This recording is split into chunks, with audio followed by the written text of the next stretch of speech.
नमस्कार, आप देख रहे हैं कैपिटल न्यूज। मैं हूं प्रफुल्ल गिरी। मेदिनीनगर में इस बार की रामनवमी कई मायनों में याद रखी जाएगी।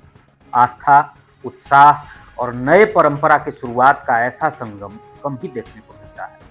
जनरल राकेश सिंह उर्फ मंगल सिंह के नेतृत्व में निकली शोभा यात्रा में भक्तों का उमड़ता जन सैलाब, जेसीबी से हुई पुष्प वर्षा और पूरे शहर में छाई भक्ति की लहर ने यह एहसास कराया कि रामनवमी सिर्फ एक पर्व नहीं बल्कि लोगों की आत्मा से जुड़ा हुआ उत्सव है। लेकिन हर उत्सव के साथ कुछ सवाल भी जन्म लेते हैं। इस बार भी ऐसा ही हुआ। एक ओर जहां लोगों ने इसे ऐतिहासिक बताया, वहीं दूसरी ओर कुछ घटनाओं ने सोचने पर मजबूर कर दिया। दो डीजे के बीच प्रतिस्पर्धा हुई। दोनों में तेज आवाज की होड़ में एक होटल का शीशा टूट गया और पेस में कर लगी एक महिला की अचानक तबीयत बिगड़ गई। शिकायत के बाद शहर थाना प्रभारी ज्योतिलाल रजवार के नेतृत्व में डीजे जब्त कर लिया गया।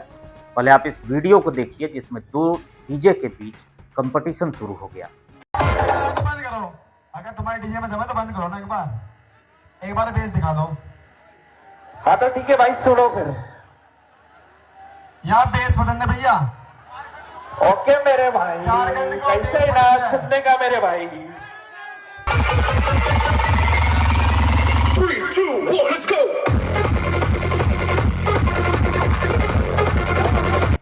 हाँ जी, कैसे लो बेस के बारे में अपना यूपी वाली बेस दिखा दो एक बार।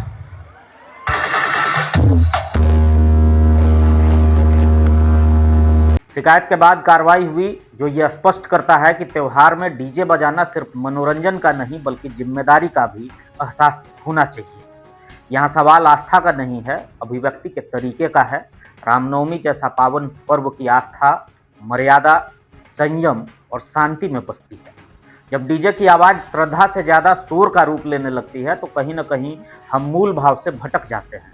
अस्पतालों और क्लिनिकों के पास से गुजरती तेज ध्वनि न सिर्फ मरीजों के लिए कष्टदायक होती है बल्कि कई बार जानलेवा भी साबित हो सकती है। बुजुर्ग, छोटे बच्चे और हृदय रोगी ऐसे शोर के सबसे बड़े शिकार बनते हैं। ये भी सच है कि आज का युवा वर्ग डीजे को उत्सव का हिस्सा मानता है। उनके लिए ये ऊर्जा और उत्साह का प्रतीक है। इस भावना को नकारा नहीं जा सकता, लेकिन क्या उत्साह का अर्थ अनियंत्रित शोर होना चाहिए? शायद यही वो बिंदु है जहां संतुलन की जरूरत है।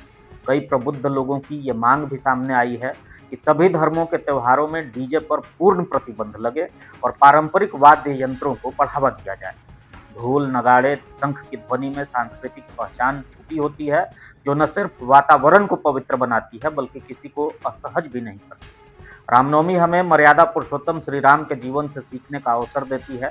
उनका जीवन हमें संयम, संवेदनशीलता और दूसरों के प्रति सम्मान का पाठ पढ़ाता है। अगर हमारे उत्सव में किसी एक व्यक्ति को भी कष्ट होता है तो कहीं न कहीं हम उस सीख से दूर हो रहे हैं। मेदिनीनगर की इस रामनवमी ने हमें एक खूबसूरत उत्सव के साथ साथ एक जरूरी बहस भी दे दी है।